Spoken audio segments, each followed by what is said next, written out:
நீங்கள் எழுந்ததுலேருந்து 20 நிமிஷம் என்பது உங்கள் வாழ்க்கையில் ரொம்ப முக்கியமான விஷயம். காலை நேரத்தை நீங்கள் எதனை ஒப்படைக்கிறீர்களோ அதை பொறுத்து தான் உங்களுடைய வாழ்க்கை அமைய போகிறது. தயவு செஞ்சு இந்த டிஸ்கம்ஃபர்ட்டை ஃபேஸ் பண்ண ரெடியா இருக்கும்.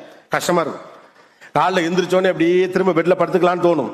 அப்ப நீங்க என்ன பண்ண போறீங்கிறதா அப்படியே நெட்டி முறித்து திரும்பவும் சோம்பல் முறித்து படுக்கையிலேயே படுத்துக் கொண்டிருக்கலாம் என்று தோணும். பட்டு எந்திரிச்சிருங்க. அவ்வளவுதான். 1 2 3 4 5 டக் அவ்வளவுதான். எந்திரிச்சிருங்க. Push on yourself. உங்களை நீங்க புஷ் பண்ணலன்னா அந்த உலகம் புஷ் பண்ணி ஒண்ணுமே பண்ண முடியாது. உலகம் கடைசி வரைக்கும் உங்களை புஷ் பண்ணிட்டே இருக்க முடியாது. நீங்கள் ஆட்டுமந்தி கூட்டம் அல்ல. உங்களை யாராவது புஷ் பண்ணிக்கிட்டே இருக்கணும் அவசியம் கிடையாது. ஓகே, பள்ளிக்கூடத்தில் டீச்சர்ஸ் புஷ் பண்ணலாம், பேரண்ட்ஸ் புஷ் பண்ணலாம். எதிர்காலத்தில் யார் புஷ் பண்ண போறா? நீங்க தான் உங்களை நகர்த்திக்கிட்டே போகணும். ரைட்டா?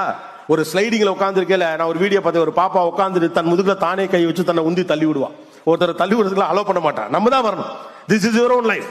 First 20 minutes of a day is very much important. ஏதோ ஒரு இயக்கத்திற்குள் உங்களை செல்லுபடியாக்குங்கள். உலகம் முழுக்க இருக்கக்கூடிய வெற்றியாளர்கள் எல்லாரும் காலை எழுந்தவுடன் தங்கள் முதல் 20 நிமிஷத்தை ஏதோ ஒரு இயக்கத்தோடு தொடர்புபடுத்துறாங்க. படிங்க, பாடுங்க, ஓடுங்க.